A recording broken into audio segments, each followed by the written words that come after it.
What's going on, ladies and gentlemen? Big Fry here. We just got the latest comms post from DICE going over all of the changes they've made heading into the Battlefield 6 open beta weekends. As we know, early access is on August 7th, full open beta on August 9th, and there's a lot to unpack here. So I've gone through their post, stripped out all of the PR fluff. I'm going to break it down so you guys know exactly what's changing, what's worth keeping an eye on going into this weekend, and what might still be a problem heading into launch. If you guys end up liking the video, leave a like on it, subscribe for more Battlefield content. I'm going to try to keep as up to date as humanly possible with all of this information across all of their socials, so make sure you stay tuned.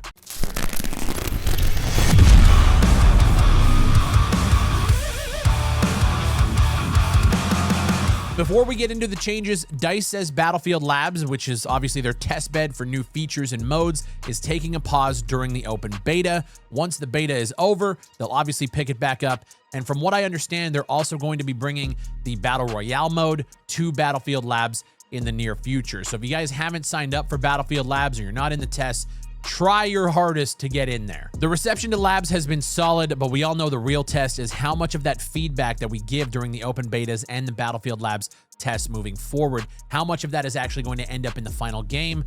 We don't know. Now, one of the biggest debates in the Battlefield community lately has been the class system, specifically closed weapon pools versus letting everybody use everything. For the record, I am a huge proponent of locked weapons to classes. In my opinion, it just increases that class identity, which is a core staple of Battlefield. For beta, they are going to be testing both of these systems. There's going to be a closed weapon conquest playlist where weapons are tied to classes just like the older Battlefields, and full XP progression, so you're not penalized for playing it. Now, they stressed that there's full XP progression during the beta, but I'm wondering why they're stressing that, because I don't think anything is carrying over from beta to full release, so maybe it's just to test the progression so you're not penalized while testing, but I'm pretty sure nothing gets carried from beta to full release. They want people to try both systems and see which one works better, and it's essentially DICE hedging their bets because the community on this hasn't been unanimous. We obviously have the old school Battlefield fans who want those class restrictions and those weapon restrictions tied to classes. We have the new school fans who just want to play everything. I'm curious how this one's going to play out. The cynical part of me says that they're just going to do open because they want to sell more skins to people who can use all of the guns instead of an assault player or somebody who might not play Recon. He might not want to buy a sniper skin or something like that because there's restrictions and stuff. I'll wait for another gun that I actually use. They probably want as much freedom there as possible so that they can sell as many microtransactions. That's my cynical brain. I'm hoping that there's depth to the conversation. Now, they've gone in and reworked map flow based on player movement data. They've added cover, adjusted objective sizes, moved turrets around. Nothing massive, no full redesigns, but enough to tweak things like pacing. One of the cool things that I love about multiplayer testing on these kind of scales is when they utilize heat maps to see player movement and track data that way. I just love this stuff coming into the fold and actually being used to make meaningful changes. Even though they might not be full crazy blown redesigns, it's the small stuff that matters when it comes to level design. So it's very cool to see. Domination is also getting revives now, which is sick. More teamwork, more strategy. That is a staple of Battlefield. Don't take Battlefield core features away to bring in a game mode that isn't really Battlefield. So that's a good change as well. They've been balancing damage across the board to address time to kill complaints. That's going to be a big one to test in beta because time to kill in a Battlefield game, and hell, even any FPS, that's the make or break for the game feel itself. Weapon customization has been cleaned up to make it easier to see what synergizes with your class. And that's actually something that during the event, I didn't really spend a lot of time going through the menus in depth. It was a little confusing, but I chalked it up to, hey, I'm at an event. I'm not really I'm trying to just soak everything in, and maybe I'm not really paying attention to one thing over another, but it was a little confusing, and it looks like they've made changes to address that, which is good. They're also introducing these signature weapons, which are basically class-specific buffs. So for example, Recon gets unique advantages with sniper rifles that no other class can match. This is going to help identify those classes as well, and I think just with the combined like of locking weapons to classes, I think that's going to make it feel really, really good. Now let's talk about the big stuff. Class changes going into the open beta. There's a lot here to unpack. Listen up. There is now a much bigger focus on team play for the Assault class. They have a new trait called Commanding Presence, which speeds up capturing objectives and gets your squad in and out of combat faster. Their Adrenaline Injector no longer heals, it now boosts flash and stun resistance, explosive resistance, and movement speed. I know that one's going to be controversial because I already can see the comments of people saying this is turning into not necessarily a hero shooter, but it kind of feels like a little bit of an ability. You pop something and you have all of this crazy shit. I know the OG Battlefield fans that just want a very like simple Battlefield game are going to revolt against this kind of stuff. For me, I have to see how it's going to play. Now, the big one, which is actually, I'm not sure how I feel about it. The deploy beacons, basically a spawn beacon, has moved from the Recon class to Assault. So when I was in LA and we were playing, if you wanted to like bring your squad back into the fold, you had to play Recon, which again, I'm not sure how I feel about it being on Recon. I'm not sure how I feel about it being on Assault. It does have limited uses. It does self-destruct if you yourself spawn on it, and it's meant for squad flanking and not necessarily like solo Recon snipers. I think a big conversation for people who haven't played the game yet is how overpowered Assault was already feeling with the ability to swap and put a shotgun on a gadget spot. So you have an assault rifle, you can have a shotgun, you could even have, instead of a shotgun, you can have an assault rifle and a carbine, assault rifle and DMR. That's already very combat heavy, which is obviously what the Assault is meant for. But people were saying it's already feeling like super overpowered, and in a lot of game modes, it doesn't make sense to play anything outside of Assault. Now with the ability to move spawn beacons there as well, I don't know. We got to be able to test the balance. Assault is feeling very overpowered right now. On top of that, they're also bringing the Assault Ladder gadget, which if you guys saw in the trailer, they basically like deploy a ladder or a ramp to kind of hit into windows and new areas to do flanks and stuff. It looks really cool. I didn't get a chance to try it at LA, but yeah, Assault's pretty beefy right now. Not a lot of changes with the engineer going on here. The devs are kind of just watching the feedback. They're noting that it's mostly positive. They're watching how the anti-vehicle toolkit performs in large-scale battle. One thing I heard at the event, murmurs, people were kind of upset that you could rock basically like ground RPGs to take out tanks, and you could also rock a surface to air in the same kit. So I could take out a tank with an RPG, and if a helicopter's flying by, I get to lock on surface to air. I don't have to choose one or the other. So it was a pretty overpowered engineer kit. But I think if you're really ramping up the Assault class as much as you are, engineer might need that.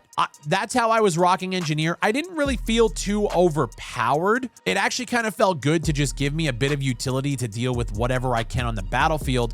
But with that, if you do make those changes, that's also going to affect how vehicle gameplay functions, because now if you're in a helicopter, some people might be wanting to deal with tanks, so they have to choose one rocket over the other. It's actually, when you think about it, and this is why I really like class locked weapons, because now the balance is the main thing. I'm curious to see what people are going to feel about the engineer. Again, I didn't feel too overpowered, but I totally understand why people want you to make that decision, that conscious decision of, okay, we're getting overran by tanks. I want to swap my loadout and bring the ground to ground RPGs. If we're getting ran over by fucking jets that keep strafing, we got to deal with it. Swap your loadout, take one or the other. I get why there's that risk reward factor. Now the support, the devs are looking at supply crate refresh rates and how much of their signature weapon buffs actually help the class. They want support to feel essential to squad survival, and I fully agree. I didn't really play much support at the event. I'm an engineer guy by heart, or if I'm playing Assault on the smaller maps, and I tried a little bit of Recon as well, but support is the one class that I actually didn't get hands-on. And then for Recon, there's actually significant changes here. I want to read exactly the first paragraph here. For Recon, we saw the opportunity to strengthen the disinformation and sabotage component of its role. With that in mind, we set out to redefine one of Recon's training paths by removing Pathfinder and replacing it with Spec Ops, a nod to the stealthy, explosive focus class last seen in Battlefield 2.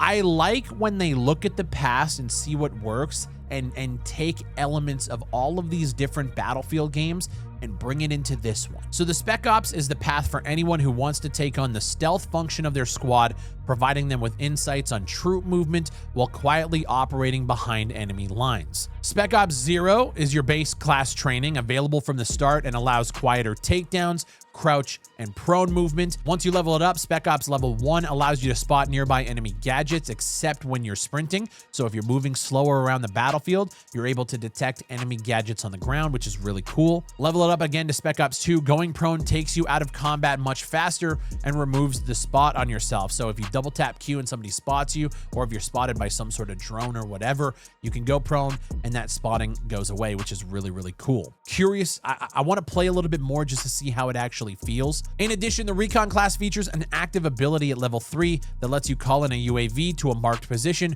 for passive spotting, further enhancing your squad's situational awareness. Together with the Recon signature trait, which is aim spotting, which essentially automatically spots enemies while you're ADSing, you'll be fully equipped to play out the intelligence and counterintelligence role to its full potential. So the big changes are to Assault. I'm curious to see how people are going to feel about that. Recon next up with quite a massive shift, at least for one of the traits that you can play. I think Support and Engineer are still being felt out, and I think Open Beta is going to bring a lot of feedback for that. And this whole post is basically assuring people, like, this is not the final way that these classes are going to feel. It is a beta. They're going to keep tweaking more through the Battlefield lab sessions before launch. If you like or hate something in the beta, this is actually the time to say it. I don't know if I'm huffing copium or not, but every single time we get to this point, it always feels like the beta is the final game. But for some fucking reason, and maybe it's because of how open their communication has been throughout this process, this actually feels like we might be able to tweak things here and there. Now, of course, we can yell to the heavens about making a fix here or making a tweak here. They're going to have the data to back it up, data that none of us are ever going to have. And so I fully expect some of the things that we're saying here to not make it to the final game. If we're playing the open beta and we don't like this, but they have the data that backs up why this works over this, you know, it's a give and take. I do feel pretty confident that some things are going to be tweaked just based on some of the things that people have already been saying from the LA event, from the previous Battlefield Labs events. Very curious to see how this plays out. Anyways, guys, that is the breakdown. A lot of these changes kind of sound promising. I'm a little nervous. I'm especially curious about the Assault Ladder, the return of closed weapon playlists, and how the time to kill adjustments are going to feel in an actual match. But beta is where we see if this stuff actually works or if it just sounds good on paper. And I think the devs know that as well. I'm going to be jumping into both beta weekends to test all of this, and I'll have my full thoughts after each weekend going into the next one. If you guys aren't following me on Twitch, they're going to be doing Twitch drops. So if you're watching the stream while I'm live, you guys can collect cosmetic rewards for when the game launches in October. These guys are going the fuck in this year. I'm so excited to play with the crew this weekend. Swing by the live stream, say hello. Let me know how you guys are feeling going into the open beta. And if you see me in a stream, come to the chat, check in, say hello, let us know your thoughts, and let's just try to have some fun playing a new Battlefield title for once. Let me know in the comments what you guys think of the changes. Are you optimistic? Do you think it's too much? Are we in for another Battlefield wait for the post-launch situation? Let me know your thoughts down below. As always, my name is Big Fry, and if you guys are in the market for a sugar-free alternative to energy drinks, sodas, and sports drinks, go check out gamersups.gg.